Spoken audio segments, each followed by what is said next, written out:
लाडक्या बहिणींना नमस्कार. सध्या कालपासून ई-के-वाय-सी सुरू झाली आहे. पण ही ई-के-वाय-सी आहे ही अर्धवट आहे. कारण की फक्त ही ई-के-वाय-सी आहे हा करेक्शन फॉर्म आहे. म्हणजेच ज्या महिलांनी मागच्या वेळेस फॉर्म भरला होता आणि त्यांचा फॉर्म सबमिट झाला होता. पण फॉर्म सबमिट झाल्यानंतर त्यांचे जे ऑप्शन चुकले होते तर ते ऑप्शन सुधारण्यासाठी ही ई-के-वाय-सी सध्या सुरू झाली आहे. तर ही पूर्णपणे अर्धवट आहे.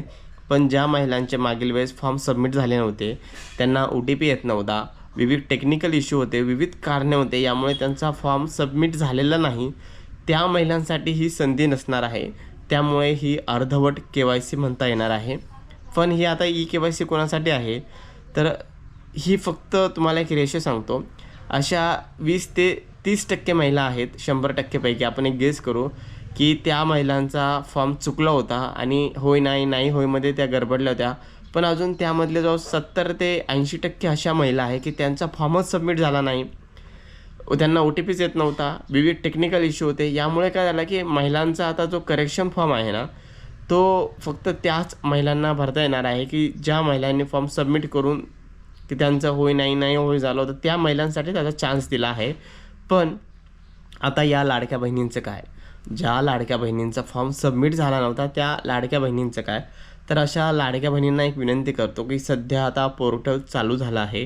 त्याच्यावर हेल्पलाईन नंबर आहे, वेबसाईट आहे, मेल आहे. यावर तुम्ही मेसेज टाका, फॉरवर्ड करा की आम्हालाही चान्स द्या, आम्हाला टेक्निकल इश्यू होता. आणि तुम्ही पुन्हा महिला बालविकास विभाग असेल किंवा आता सध्या लगेच तुम्ही धावपळ करा. थोड्या महिलांनी लगेच हे पोर्टल सुरू होईल.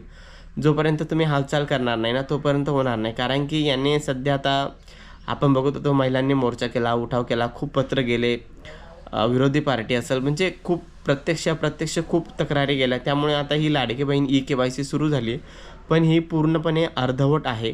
सगळ्या लाडक्या बहिणींना याचा लाभ मिळालेला नाही किंवा मिळणार नाही सध्या आता तरी. तर ज्या महिला बाकी आहे, ज्यांचा मागील वेळ फॉर्म सबमिट झालेला नाही, आता त्यांना चान्स मिळत नाही. आपण जर फॉर्म सबमिट करायला गेलो तर एक मेसेज येतो, एरर म्हणून मेसेज येतो आणि खाली आहे हा आधार क्रमांक ई-के-वाय-सी दुरुस्तीच्या यादीत नाही, असा एक मेसेज येतो. तर फक्त त्याच महिलांना चान्स दिला त्यांनी. टेक्निकल इश्यूमुळे ज्यांचं झालं नाही त्यांना हा चान्स दिलेला नाही. तर त्यांनी आता सेटिंग करून ठेवली आहे. सगळं सबमिट डाटा आहे त्यांचं की त्याच महिलांना करेक्शन करता येणार आहे की ज्या महिलांनी मागील वेळेस त्यांचं करेक्शन झालं होतं किंवा चूक झाली होती.